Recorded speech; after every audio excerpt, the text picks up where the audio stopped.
My name is Emily, and I'm 44 years old. I work as a TV broadcaster while my husband, Tom, also 44, runs a photography studio. We began dating in high school and tied the knot at 26. Being each other's first love felt natural, as if fate had guided us together without ever considering anyone else. When I was 25, I tragically lost my parents in an accident. It's hard to imagine how I would have coped without Tom, who became like family to me. After we got married, Tom moved into the house my parents had left me. Having him there made me feel protected, as if I still had both my parents by my side. 2 years into our marriage, we were blessed with a son, and our happiness only grew. Tom proved to be an incredibly supportive partner, sharing household chores and childcare responsibilities equally. He was the epitome of an ideal husband for a working couple. However, my mother-in-law, Jen, didn't share the same sentiments. She found it unsettling that Tom, a man, took on household tasks. This became evident around 10 years ago when our son started elementary school. Since the after-school care ended earlier, we relied on Jen's help to pick up our son, who wasn't old enough to stay home alone yet. Additionally, with Steve, my father-in-law, retired and at home, Jen had more free time. Jen, who had always been a traditional housewife, couldn't fathom seeing Tom in the kitchen. She'd mutter remarks like, "A man shouldn't be in the kitchen," or, "I can't believe this." Our generation would never imagine such a thing. Even during my first visit to their house, Jen couldn't resist asking if I planned to quit my job. Her mindset was stuck on the idea that women should be housewives, and she seemed disapproving of my glamorous job as a broadcaster. However, Tom, who had known my passion for broadcasting since our high school days, always supported my dreams. I wholeheartedly supported Tom's dream of becoming a photographer, and working together felt entirely natural to us. We navigated the challenges of nursery school together, but just as we thought elementary school would bring some ease, we encountered the inflexibility of after-school care. This situation forced us to lean more on Jane for assistance. As Jane began to frequent our home, she couldn't resist making comments about the household chores. "The laundry isn't folded properly," or "Isn't this cleaning a bit sloppy? There's dust over there," she'd remark. Tom, ever nonchalant, would respond with ease, "Oh, I'm in charge of the laundry. Is that not okay? Or it's fine. No one dies from a bit of dust." Yet she persisted, complaining to Tom behind my back, questioning his willingness to take on domestic tasks. Despite her critical nature, Jane's help was appreciated, so I chose to listen without confrontation. On the other hand, Jen, with her old-fashioned views, surprisingly embraced modern technology. She boasted about being the only one among her friends to own a smartphone, utilizing it for various tasks. "See, you can do this kind of thing so easily now," she'd say, advocating for convenience. Our family relied on a delivery service for our weekly shopping, which seemed to irk Jane. "You should just go shopping yourself," she'd insist, deeming the delivery fee wasteful. However, when she discovered the convenience of online ordering, she encouraged me to follow suit. "Why don't you do this, Emily? Ordering on paper is so old-fashioned," she'd urge. During Jane's late-night stays, as Tom and I prepared dinner, she'd excuse herself, citing the need to return home for Steve's meal. "He won't eat if he's alone," she'd claim, leaving us to ponder Steve's inability to handle any household chores. "Tom, how is it that you, raised in such an environment, are so cooperative with household tasks?" she'd question, unable to comprehend his willingness to share responsibilities. I once asked Tom why he was so diligent with household chores, and he confided that his mom often complained about his dad's lack of help. Determined not to face similar grievances, Tom made a conscious decision to share the load when he got married, learning from his parents' negative example. Interestingly, Jan, Tom's mom, seemed to have a different perspective. She was irked by her husband's reluctance to do housework, yet found it amusing that her son willingly pitched in. It was perplexing to me, but I chalked it up to Jan's tendency to grumble, so I kept my distance. Little did I know, Jan felt so cornered that she resorted to drastic measures like attempting to sell our house without permission. That summer, I was presented with a rare opportunity by my company, a 2-month business trip overseas to cover a sports broadcast at the World Championship. It was a career milestone I couldn't turn down. When I consulted Tom, he was swamped with his own tasks but assured me of his support. However, he expressed uncertainty about managing our son John on his own. Sensing my dilemma, Jan offered to step in. Despite my reservations based on past experiences, I had no other viable options, so I reluctantly entrusted John to her care. We contemplated having Tom and John stay with Tom's parents, but the logistics of commuting to school from there posed a challenge. Ultimately, Jane agreed to stay at our house during weekdays to oversee things. With everything arranged, I embarked on my business trip, successfully completing the sportscasting work and advancing my career, albeit exhausted and relieved upon my return to the U.S. As I arrived at my house on a weekday afternoon, lugging a heavy suitcase, I was met by Jane at the entrance. She seemed oddly eager, as if she had been waiting for me. Just as I was about to express my gratitude for her help in looking after the house during my absence, she dropped a bombshell. "This house sold for $300,000, of taking the full amount," she declared matter-of-factly. My tired mind struggled to process her words. "Our house sold?" I asked in disbelief. Jane's eyes sparkled with excitement as she confirmed, "Yes, this house." No, we don't own a house."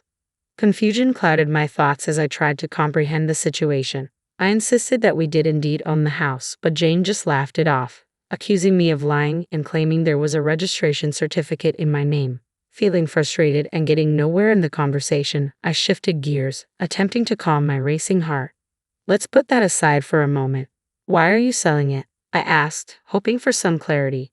Jane's response sent a shiver down my spine. "What belongs to the wife belongs to the husband, and therefore to me. I'm using it to build a new house," she explained, her eyes bloodshot with determination. Suddenly, a sense of fear crept over me. A new house. For us. Tom and I. But why? This way, Tom won't have to do household chores anymore. "I've been so sorry for him," Jane added, her voice tinged with an unsettling fervor. "I raised him not to do such things, and I won't allow Tom to do household chores in the future," she declared firmly, her expression resolute. As I pieced together the story, it became clear that shortly after our marriage, when Tom was in the kitchen, she had instructed him to let me handle such tasks. Tom, however, had politely declined, stating, "No, this house is Emily's. I have to do at least this much." Unfortunately, she misconstrued his words, believing that Tom only helped with chores because he was living in my house. In her mind, Tom didn't actually want to do household chores, he preferred to focus on his work. The concept of a working couple sharing household responsibilities simply didn't register with her. Furthermore, I later discovered that after Steve's retirement, their financial situation became precarious. His pension fell short of expectations and finding re-employment proved challenging. Faced with insecurity about continuing to live in their rented apartment, they resorted to this unthinkable action. "No, this house isn't mine, and Tom thinks it's normal to do housework." I tried to interject, but Jen dismissed my words as lies, accusing me of interpreting things to suit myself. I knew I needed to gather more information before confronting her about her actions. "Where did you sell it?" I inquired, hoping to uncover the truth. "I sold it to AA Real Estate. They did an easy online assessment, and the sale went smoothly," she explained casually. It became evident that she had found a convenient online evaluation service and proceeded with the sale through them. The buyer was specifically looking for a house in our area, and they assured her that we wouldn't get such a high price anywhere else. Proudly, she proclaimed, "That's why you should be grateful. Selling a 20-year-old house for $300,000 is quite the feat, don't you think?" I found a reputable real estate agent, didn't I? Determined to verify her claims, I decided to research the real estate company online, hoping to uncover the truth. I attempted to reach them by phone, but my calls went unanswered. When I questioned Jane about whether she had visited the real estate company at the address provided, she simply replied, "No, I didn't go there. You don't need to do that nowadays." Frustrated by her lack of initiative, I insisted that she go to the address the next day, warning her that I wouldn't entertain further discussion otherwise. Reluctantly, she left. The following day, I received a distress call from Jane. Between sobs, she managed to convey, "It's not there. The real estate company doesn't exist at that address. There's only a dilapidated wooden house, seemingly uninhabited." Her admission left me dumbfounded, and I couldn't help but burst into laughter upon her return. Jane explained that in my absence, she had stumbled upon a house registration certificate in my name and mistakenly believed she could sell the house. She then engaged a real estate agent, who shamelessly assured her that even if she wasn't the owner, possessing the certificate was sufficient. Some people pass away, after all. they callously remarked, requesting our family register and signature certificate. Naively trusting their assurances, Jane provided all the requested documents. When the agent found a buyer, they demanded a deposit, half of the commission fee. Without hesitation, Jane transferred $4,800, half of the $9,600 commission on the supposed $300,000 sale. I dialed the police to shed light on the situation, and soon, 2 officers arrived at our doorstep. They enlightened us about the prevalence of internet fraudsters posing as real estate agents, a scheme that has become increasingly common. These scammers offer free property valuations, demand official documents, introduce a supposed buyer, collect a fee, and vanish into thin air. With numerous vacant houses and the ability to fabricate addresses for document delivery, such frauds have proliferated. The officers delved into the matter, questioning Jane, who trembled under their scrutiny. "Let me clarify," one officer began. "The house deed you provided belongs to your daughter-in-law, correct?" Jane, realizing the gravity of her actions, faltered, admitting to her mistake. However, her attempt to deflect blame was swiftly countered by the officer's incredulous remark about the absurdity of selling someone else's property. Flushed with embarrassment, Jane hastily fabricated an excuse, claiming that I had requested the house to be appraised for sale. Turning to me for confirmation, the officer seemed to sense the truth in my denial. Sensing Jane's desperation, he admonished her, emphasizing the recklessness of her actions. The officer then questioned the authenticity of the deed registration she had submitted. When she admitted that it was the original document, his astonishment grew. He turned to me, seeking my decision on filing a theft report. I replied with a firm no. That document was invalid. In fact, the house had already been sold to someone else. The recent change in the law allowed us to proceed with the sale using only the registration identification information. Though I had inherited the deed from my parents, it turned out to be unnecessary for the sale. Unaware of this, Jane assumed I still held ownership of the house. Typically, real estate agents would handle or request a copy of the deed for verification. However, fraudsters operated differently, bypassing such procedures. In her embarrassment, Jane shot me a resentful look and muttered about the curse of selling one's parents' home, attributing it to people in flashy jobs. I met her gaze squarely and explained that it was Tom's decision. He needed a lump sum of money at the time.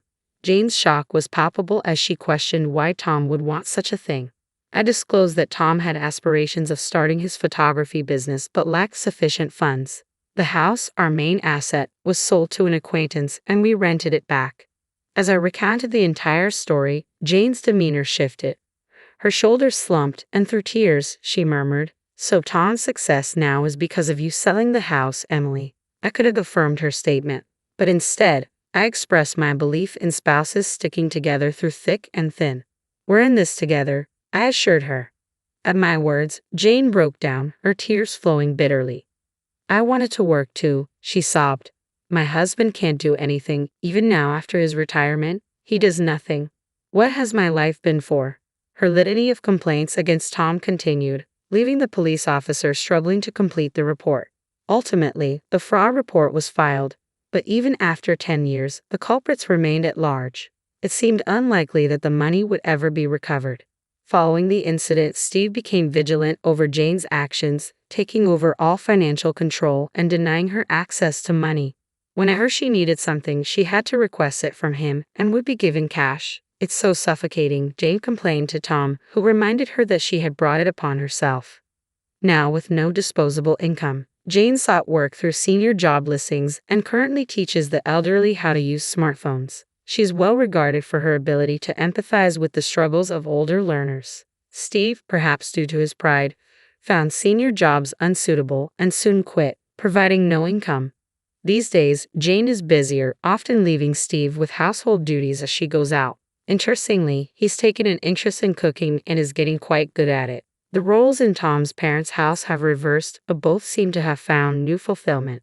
As for me, after my overseas business trip, I successfully climbed the career ladder and now anchor the evening news. Tom's photography studio is thriving, and we've managed to save enough to consider buying back and renovating the family home. We're grateful to our acquaintance for allowing us to keep the house despite the outrageous incident. It worked out well for Tom's parents in the end. Our son is turning 17 and approaching adulthood, so I've shared this story with him as a cautionary tale about internet fraud. However, to preserve his grandparents' dignity, I've kept the part about them trying to sell our house a secret.